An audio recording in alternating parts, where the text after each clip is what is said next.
خواتین و حضرات، اگر آپ نے ابھی تک ہمارا نیا چینل ناولستان سبسکرائب نہیں کیا تو اسے سبسکرائب کر لیں۔ وہاں ملیں گے آپ کو اسلامی اور تاریخی ناولز۔ چینل کا لنک ڈسکرپشن میں موجود ہے۔ دیکھتے رہیے ناولستان اور اردو داستان۔ Director general police Ghulam Jilani Pandit نے ریسیور پٹک کر دونوں ہاتھ میز پر رکھ دیے۔ اس کی حالت نہ گفتہ بے تھی۔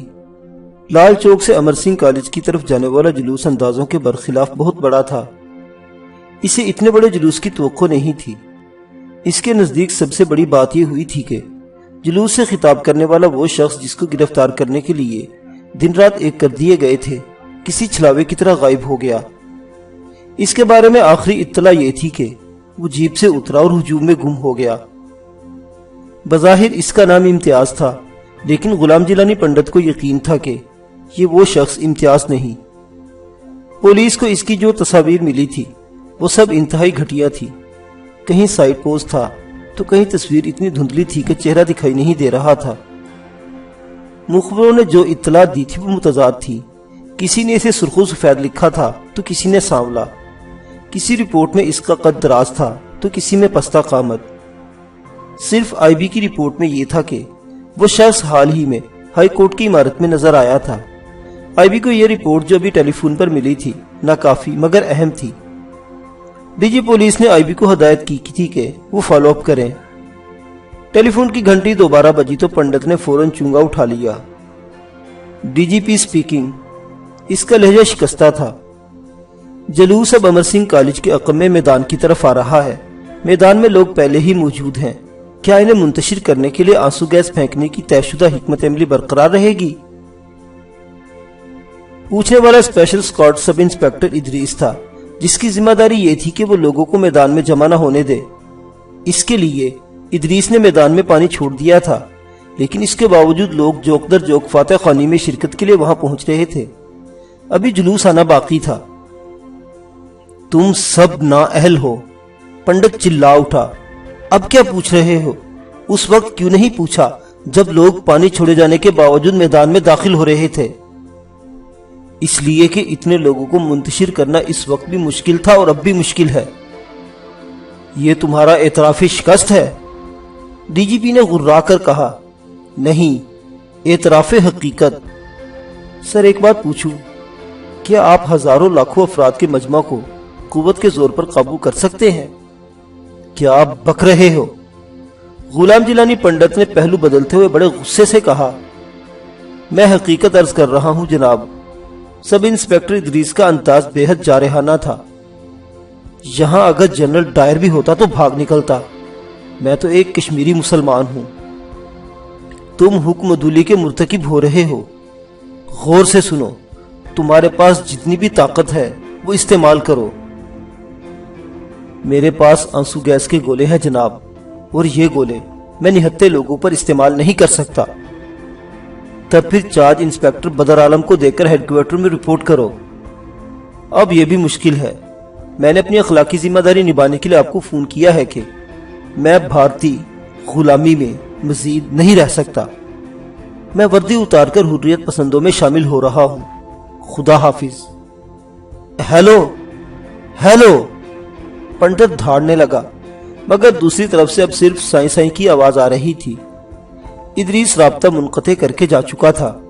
ڈی جی پولیس نے وائرلیس پر بدر عالم سے رابطہ قائم کیا تو وہاں کی صورتحال بہت حیرت انگیز تھی۔ بدر عالم مسلسل کھانس رہا تھا، اس کی آواز بھرائی ہوئی تھی۔ وہ سب انسپیکٹر ادریس کام دکھا گیا سر، بدر عالم نے بمشکل کہا۔ اسی وقت غلام جیلانی پنڈت کو بہت سے افراد کے چیخنے اور کھانسنے کی آوازیں سنائی دی۔ کیا ہوا؟ جلدی بولو۔ وہ آنسو گیس کے گولے سمیت تخریب کاروں سے جا ملا ہے۔ اس کے ساتھ 10 پولیس والے ہیں۔ آنسو گیس کے شیل اور گنے انہی کے پاس تھی۔ ڈائریکٹر جنرل کشمیر پولیس کی حالت غیر ہو گئی۔ اگلے ہی لمحے ہر طرف ایک ہی خبر پھیل رہی تھی، کشمیر پولیس نے بغاوت کر دی۔ سب انسپیکٹر ادریس نے ہیڈ کانسٹیبل شرافت کو شاباش دیتے ہوئے ایک گولہ خود بھی داغ دیا، جو سی آر پی کی صفوں کے عقب میں اس طرح گرا کہ سارے ٹرک گیس کی لپیٹ میں آ گئے۔ بس اسی جگہ شیل گراتے رہو شرافت، عوام محفوظ رہیں گے۔ ہوا کا رخ بھی عوام کے حق میں ہے، بس یہ خیال رکھنا کہ گولے ٹرکوں کے عقب میں گریں، آگے نہیں۔ ایسا ہی ہوگا صاحب، شرافت نے لہک کر کہا اور اپنا شیل بھی فائر کر دیا۔ سی آر پی اور ریگولر پولیس کے 400-500 جوان پوری طرح پریشان تھے، ان میں افراتفری پھیل گئی تھی، عوام حیرت زدہ تھے، لیکن ان میں موجود حریت پسندوں نے صورتحال کا اندازہ لگانے میں ذرا بھی دیر نہیں کی تھی۔ سنو، ٹیپو نے قریب کھڑے عاصم کو بلا کر کہا، قدرت نے آج ہمیں بہت بڑا انعام دیا ہے، تم اپنے لوگوں میں لے جاؤ اور ان تمام پولیس والوں کو جو منحرف ہو چکے ہیں بحفاظت نکال لو، انہیں اپنے سینٹرز پر منتقل کرنا ضروری ہے ورنہ یہ سب پکڑے جائیں گے۔ ٹیپو کی آواز خوشی سے شاید لرز رہی تھی۔ یہ پہلا موقع تھا کہ پولیس والوں نے دوران ایکشن نہ صرف مجاہدین کی طرفداری کی تھی بلکہ اپنی بندوقوں کا رخ بھی اس پولیس کی طرف کر دیا تھا جو فاتح خوانی کے لانے والوں کو کسی نہ کسی طرح منتشر کرنا چاہتی تھی۔ مولانا صاحب، فاتحہ شروع کر دیں، بسم اللہ۔ میگا فون پر کسی کی آواز سنائی دی۔ اسی لمحے پولیس فورس کے ایک دستے نے میدان کی طرف چارج کرنا چاہا تو مجاہدین کی بندوقیں ہوائی فائرنگ کرنے لگی۔ شرافت، ادریس اس وقت پوری طرح فعال تھا۔ اس طرف ذرا دیکھو تو کتنے آہن پوش میدان کی سمت میں لپک رہے ہیں، یہ بدذات فاتح خانی کو بھی روکنا چاہتے ہیں۔ تم اور سلامت دونوں اپنے تھیلے لے کر سامنے والے درخت کی آڑ لے لو اور انہی پولیس والوں کو گیس کا ذائقہ چکھا دو۔ کیا واپسی میں ذائقہ سے متعلق ان کی رائے بھی پوچھ لو ادریس بھائی؟ ضرور پوچھ لینا، بشرط کہ وہ ہوش میں ہوں، ادریس نے ہنس کر جواب دیا، اور اس وقت گیس کے شیلوں سے سجی ہوئی 2 بھاری پیٹیاں اس کے کندھوں سے سینے تک جھول رہی تھی۔ اس کے ہاتھ میں شیل فائر کرنے والی گن تھی اور ہوسٹر میں موزر۔ وہ آج صبح ہی اپنی ماں سے یہ کہہ کر آیا تھا کہ وہ زندگی کی طرف جانا چاہتا ہے۔ ماں نے جب اس کے سینے پر 72 مارتے ہوئے پوچھا کہ آج بھی وہ اپنے ہی بھائیوں پر گیس گرائے گا تو اس نے مسکرا کر جواب دیا، نہیں ماں جی، آئندہ ایسا نہیں ہوگا۔ اس وقت وہ ماں جی سے کیے ہوئے وعدے پر عمل کر رہا تھا۔ مجاہدین کی زبردست ہوائی فائرنگ کے باعث انسپیکٹر بدل عالم کی سرکردگی میں چارج کرنے والی پولیس پارٹی عارضی طور پر رک گئی تھی۔ شرافت اور سلامت دونوں سگے بھائی اپنے اپنے تھیلے لے کر بہت پھرتی سے دوڑتے ہوئے چناروں کے تنوں میں چھپ گئے، لیکن دائیں بائیں 4 سیاہ پوش دیکھ کر گھبرا گئے۔ سیاہ پوشوں کی بھی یہی حالت تھی۔ کون ہو تم؟ یہ آواز منظور الاسلام کی تھی۔ اس کے ساتھ ایسن ڈار بھی تھے اور صلاح الدین بھی۔ ان کی قیادت جنرل موسیٰ نامی کمانڈر کر رہے تھے، اور اس وقت ان بڑے کمانڈروں نے خود کو ٹیپو کی کمان میں ہی رکھا تھا۔ السلام علیکم، شرافت نے گھبرا کر سلام کر ڈالا، تاہم یہ اسی سلام کا اعجاز تھا کہ مجاہدین کے بگڑے ہوئے تیور قدرے ٹھیک ہو گئے۔ وعلیکم السلام، منظور الاسلام نے جواب دیا۔ لیکن سنو بھائی، تم اگر ہمارے خلاف کارروائی کے لیے آئے ہو تو دوسرا مورچہ دیکھ لو، یہاں تو ہم پہلے ہی بیٹھے ہوئے ہیں۔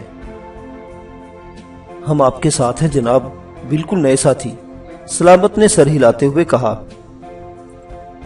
ہم یہ وردی بھی اتارنا چاہتے ہیں لیکن ہمارے پاس دوسرا لباس نہیں، اس کے بغیر آپ ہمیں بے شرم، ننگا اور خبیث کہہ کر… بس میرے بھائی، مجھے ہنسانے کی کوشش مت کرو، میں تمہیں مبارکباد دیتا ہوں، اللہ تمہارے ان جذبوں کو قبول کرے۔ ہمیں پولیس کی ہر اس ٹولی کے خلاف کارروائی کی ہدایت ملی ہے جو شامیانے تک پہنچنے کی کوشش کرے۔ وہاں اعجازدار شہید کی روح کو ایصال ثواب کے لیے فاتح خوانی شروع ہو چکی ہے۔ تب پھر آپ دیکھتے رہیں یہ گولے کس کام آئیں گے۔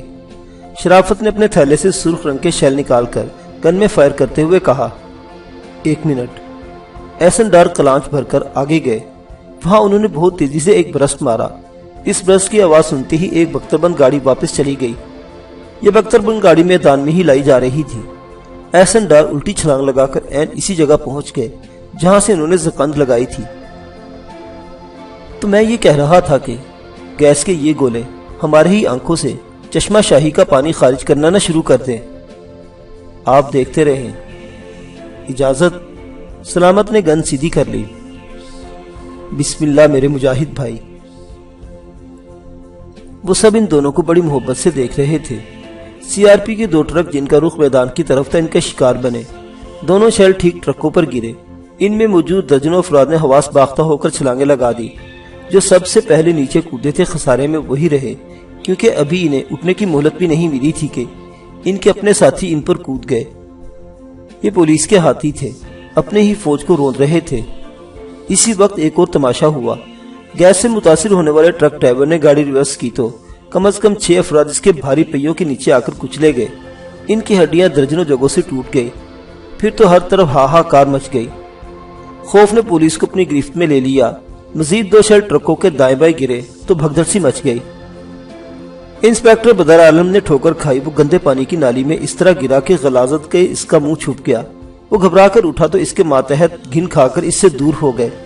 بدر عالم تیزی سے ایک کھلے مکان میں گھس گیا تاکہ غلاظت ہو سکے۔ اس مکان کے مکین فتح خانی میں شریک تھے۔ محاذ چھوڑنے والوں میں تیواڑی کی گاڑی سب سے آگے تھی۔ اب کچھ نہیں ہو سکتا۔ وہ وائرلیس پر دھاڑ رہا تھا۔ سارے کیے کرانے پر پانی پھیر دیا۔ وہ سب مسلمان تھے۔ مسلمان سن رہا ہے نا الو کے پٹھے؟ تم نے ایک مسلمان کو سارے شیل دے رکھے تھے۔ اپرادھی۔ وہ نہ جانے کس سے مخاطب تھا، کس کو دھمکیاں دے رہا تھا۔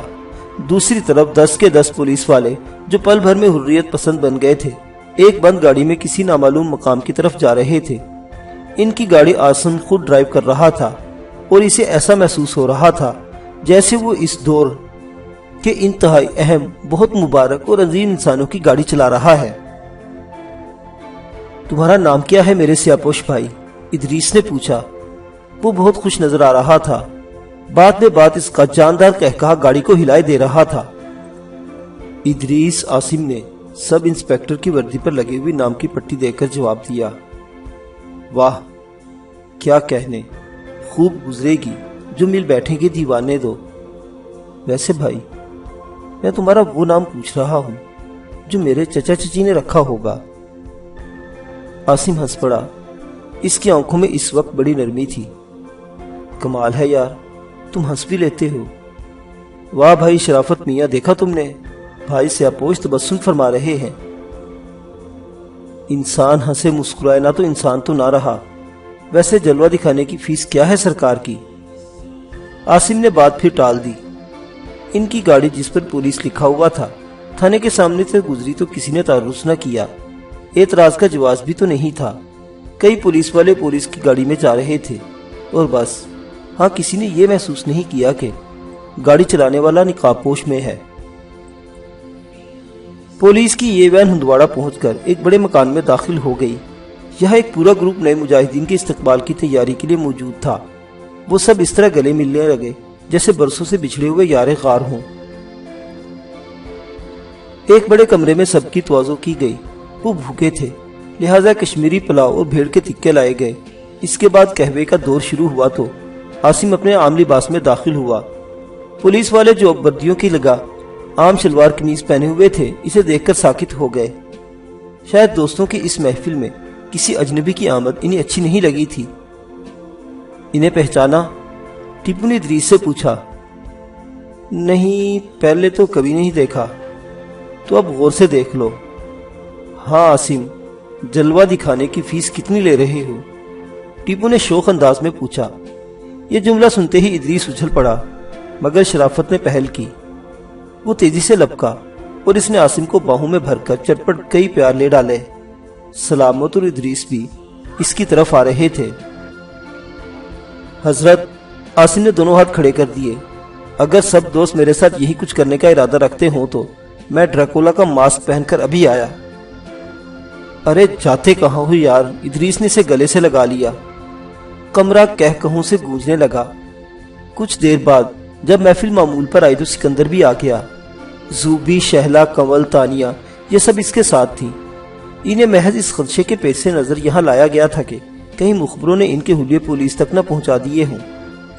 1 گھنٹے کی عام سی گفتگو کے بعد سکندر نے ادریس کے شانے پر ہاتھ رکھتے ہوئے بڑے نرم انداز میں پوچھا، آپ نے بھارتی فوج چھوڑ کر اتنی مشکل منزل کا راستہ کیوں منتخب کر لیا میرے بھائی؟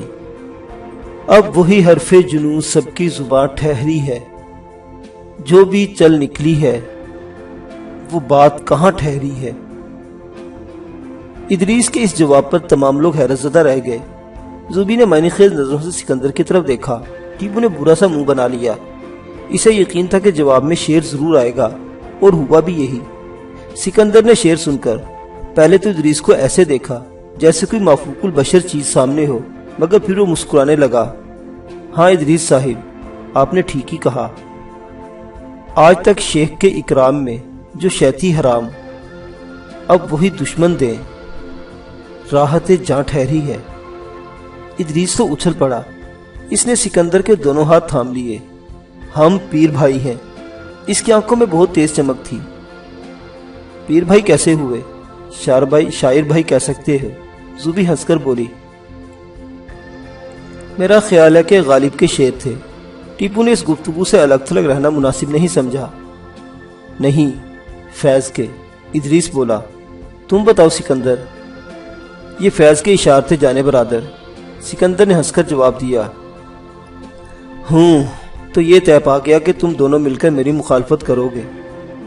ٹیپو کے لہجے میں ایسی بے بسی تھی کہ وہ سب لوٹ پوٹ ہو گئے۔ زوبی نے فوراً ٹیپو کے کندھے پر ہاتھ رکھ دیا۔ نہیں برادر، تم فکر مت کرو، میں تمہیں فیض اور اقبال رٹوا دوں گی۔ اس کے بعد تم بھی انہیں شیروں کی مار مارا کرنا۔ کمرہ زعفران زار ہو گیا۔ ٹیپو کو زوبی کے پیچھے پلا لینی پڑ گئی۔ ثنا بھی جو سکندر اور دوسرے لڑکوں کے لیے چائے بنانے میں مصروف تھی، بے تحاشا ہنسنے لگی۔ برادر ادریس، چائے سامنے آئی تو سکندر نے سرگٹ سلگاتے ہوئے اس کی طرف دیکھا۔ ہم تمہیں فوری جذبوں سے مغلوب ہو کر سینے سے لگا چکے ہیں، لیکن تم جانتے ہی ہو کہ جب بھی کوئی شخص کسی گروپ سے انحراف کر کے دوسرے گروپ میں آتا ہے تو دوسرے گروپ کا طریقہ کار کیا ہوتا ہے۔ مجھے علم ہے، ادریس ہنس کر بولا۔ تب پھر تم ہمارے سوالوں کا جواب دینا برا تو نہیں مانو گے؟ ہرگز نہیں۔ اور اگر میں یہ کہوں کہ تمہاری وردیاں اور اسلحہ ہم نے اپنی تحویل میں لے لیا ہے تو تمہیں اس پر اعتراض ہوگا؟ ہرگز نہیں۔ وردیاں جد و جہد کے دوران پولیس کو دھوکہ دینے کے لیے استعمال کی جا سکتی ہیں، اسلحہ بھی تمہارا ہے، لیکن میری صرف ایک درخواست ہے کہ جب تم ہمیں کلیئر کر دو تو کوئی نہ کوئی ہتھیار ضرور دے دینا تاکہ ہم بھی عملی طور پر سرگرم ہو جائیں۔ تب ہمارا ہر ہتھیار تمہارا ہوگا اور ہم بھی تمہارے ہوں گے۔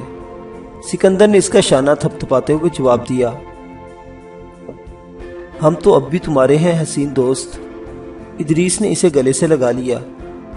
میرا خیال ہے کہ فی الوقت اتنا ہی کافی ہے، اب ہمیں شہر کی خبر لینی چاہیے۔ ٹیپو اکتا سا گیا۔ ہاں تم کنٹرول ہاؤس چلے جاؤ۔ میرا خیال ہے کہ آج بھارتی سورماؤں کو زندگی کی سب سے گہری چوٹ برداشت کرنی پڑے گی۔ کیوں ادریس؟ بے شک۔ ویسے ہمارے پولیس والے چوٹ کو گھاؤ اور زخمی کو گھائل کہتے ہیں۔